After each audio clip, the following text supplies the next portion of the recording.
अम्मी सो रही थीं और अब्बा दुकान पे थे। मैं कमरे में बैठी पढ़ रही थी जब काशिफ भाई ने मुझे आवाज़ देकर कहा, आलिया मुझे ट्राउज़र पकड़ा दो। वो नहा रहे थे। मैं उठकर बाहर गई और उसको ट्राउज़र पकड़ाने लगी तो जैसे ही भाई ने दरवाज़ा खोला तो मेरी नज़र उनके सामने जा पड़ी। मुझे एक ऐसी चीज़ नज़र आई जिसने मुझे हैरान कर दिया। वो काशिफ भाई का सानिब था जिसे देखकर मैं हैरान हो गई। भाई को जैसे ही अपनी गलती का एहसास हुआ उसने मेरे हाथ से ट्राउज़र पकड़ा और जल्दी से दरवाजे को बंद किया। लेकिन अब क्या फ़ायदा, मैं वो चीज़ देख चुकी थी जिस पर मेरा कोई हक नहीं था। मैं काफ़ी ज़्यादा परेशान हुई कि भाई को ऐसा नहीं करना चाहिए था। वो जानते थे कि उनकी हालत ऐसी नहीं कि अपनी बहन के सामने जा सकें। उनको एहतियात करनी चाहिए थी, लेकिन दूसरी तरफ वो चीज़ मेरी नज़रों के सामने से हट भी नहीं रही थी। क्या ही ताकतवर चीज़ थी वो, खूब शानदार और ज़बरदस्त किस्म की। मुझे आज से पहले अंदाज़ा नहीं था कि सानिब इतना बड़ा भी होता है। फिर मैं अब थोड़ी सी परेशान थी कि भाई का सामना कैसे करूँगी। वो भी जान चुके थे कि आलिया ने उसे देख लिया था। मैं बस्तर पर लेट गई और आंखें मूंद करके सोने की तैयारी करने लगी। मेरी आंखों के सामने वही नाग आया जो फन फैलाए खड़ा था। अचानक से मेरा दिल किया कि इसके सर पे प्यार से हाथ फेरूं तो वो राम हो जाएगा और मुझे कोई भी नुकसान नहीं पहुंचाएगा।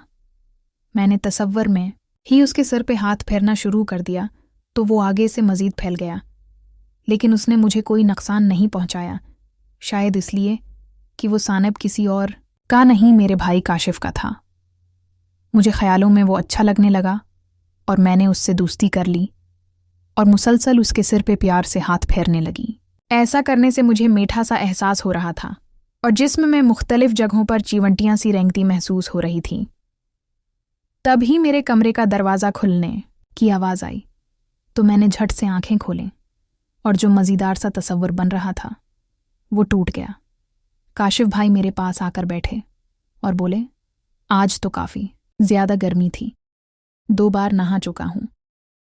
मैंने मुस्कुरा के भाई को देखा तो वो बोले, मेरी गड़िया मुस्कुरा क्यों रही है।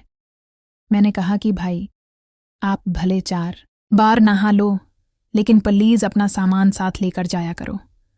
मुझे आवाज़ें देने लग जाते हो कि ये पकड़ा दो वो पकड़ा दो। काशिफ भाई मेरी बात समझ के थोड़ा सा शर्मिंदा हो जाता और बोला कि हाँ, बस मुझे भूल गया था, लेकिन तुमने कुछ देखा तो नहीं था। भाई की बात सुनकर मेरा दिल ज़ोर से धड़क उठा। मालूम नहीं वो क्या पूछना चाहते थे। भाई क्या मतलब, आप किस चीज़ की बात कर रहे हो? मैंने लेटी लेटी चेहरा दूसरी तरफ मोड़कर पूछा तो भाई ने अपना हाथ मेरी कमर पे रखा और आहिस्ता से मेरा रख अपनी तरफ करके बोले कि आलिया, अगर तुमने मेरा देख लिया है तो प्लीज़ मुझे माफ़ कर दो। मुझसे वो सब गलती मैं हो गया था। मैंने जल्दी से कहा, भाई ऐसी बातें मत करो, कुछ नहीं देखा, बस थोड़ी सी नज़र पड़ी थी। फिर आपने दरवाज़ा बंद कर लिया था। वो बड़े गौर से मेरे चेहरे का जायज़ा ले रहे थे। मेरी बात सुन के हल्का सा मुस्कुराए और बोले, आलिया तुम मेरी बहुत प्यारी बहन हो, मैं हर वक्त तुम्हारे लिए परेशान रहता हूँ। मैं सईदी हुई और भाई के कंधे पर हाथ रखे बैठ गई। फिर पूछा कि भाई आप मेरी वजह से क्यों परेशान रहते हो? आज ये बात तो वाज़ेह कर दो। भाई कहने लगा, यार ऐसी को कोई बात नहीं है। दरअसल मैं सोचता हूँ कि तुम काफ़ी जवान हो गई हो। अगर तुम्हारी शादी हो गई तो मैं घर में अकेला रह जाऊंगा और तुमको बहुत ज़्यादा याद करूंगा। भाई ने काफ़ी जवान पे जोर देते हुए कहा तो मैं उनके अंदाज पे मुस्कुरा पड़ी और पूछा कि भाई पहले तो ये बताओ काफ़ी जवान क्या होता है और कैसे पता चलता है कि ये लड़की काफ़ी जवान हो चुकी है। वो मेरी बात पर मुस्कुराने लगे और बोले कि जब लड़की बड़ी होती है तो वो काफ़ी जवान हो जाती है। मैंने कहा, अब ये भी बता दो कि जवान होने का कैसे पता चलता है। वो बोले कि छोड़ो ऐसी बात को तुम नहीं पूछो तो अच्छा है। मैंने कहा कि भाई बता दो ना कैसे पता चलता है। भाई ने मुझे अपने बाजुओं के हिसार में लिया और मेरे कान में बोले कि जब तुम्हारे लिए तहफ़ा लेकर आया था तो तुम्हारा साइज़ देखकर मुझे मालूम हो गया था। मैं काशिफ भाई की बात का मतलब समझकर शर्मा गई और कहा कि भाई भले मैं बड़ी हो गई हूँ, लेकिन ये बात तो तय है कि इतनी जल्दी आपकी जान छोड़कर यहाँ से नहीं जाऊंगी। लेकिन अगर चली भी गई तो आपकी दुल्हन भी तो आएगी ना। आप इसमें इतना मगन हो जाएंगे कि फिर आपको मेरी याद नहीं आएगी। काशिफ भाई भारी और जज्बाती आवाज में बोले कि आलिया, तुम्हारी जगह कोई लड़की भी नहीं ले सकती जो तुम्हारा मकाम मेरे दिल में बन गया है। रब जानता है कि मेरी दुल्हन कभी वो मकाम नहीं मिलेगा। मैं भाई की बात पर हैरान हुई और कहा, भाई, ये आपने अजीब बात कर दी है। बहन की अहमियत और प्यार अपनी जगह, लेकिन बहन की कमी तो पूरी नहीं कर सकते। मेरी बात सुनकर काशिफ भाई कुछ देर खामोश रहे, फिर बोले, आलिया, मुझे एक बात बताओ। मैंने कहा कि पूछो, कौन सी बात? काशिफ कहने लगा कि बहन अगर चाहे तो बीवी की जगह ले सकती है, उसमें कोई ऐसी बात नहीं, दोनों ही एक जैसा काम कर सकती हैं। मैंने कहा, नहीं भाई, प्लीज ऐसी बातें मत करो। मुझे नहीं पता कि हमारा मजहब इस मामले में क्या कहता है, लेकिन बज़ाहिर तो ये बात गलत लगती है। दोनों का अलग काम और अलग मकाम है। भाई ने कहा, भले तुम्हारी बात अपनी जगह ठीक है, लेकिन दोनों के वो मकाम तो एक जैसे हैं। न भाई के इस बात का मेरे पास कोई जवाब न था। वो वाकई सही कह रहे थे कि दोनों के मकाम एक जैसे होते हैं। बस सोच का फ़र्क होता है कि बीवी ये काम कर सकती है और बहन से करवाना मुनासिब नहीं है। इस पर मैं खामोश रही तो भाई ने पूछा कि गड़िया, मेरा तहफ़ा कैसा लगा? मैंने कहा, भाई, आपने इतने प्यार से दिया है तो अच्छा ही लगेगा। न वो बोले कि हाँ, प्यार से तो दिया है, लेकिन पहनकर दिखाओ, फुट है या ढेला है। मैंने कहा, भाई, अभी तो पहनकर नहीं दिखा सकती, त्योहार आएगा तो उसी दिन पहनूंगी, क्योंकि आपने भी तो इसी दिन के लिए ला कर दिया था ना।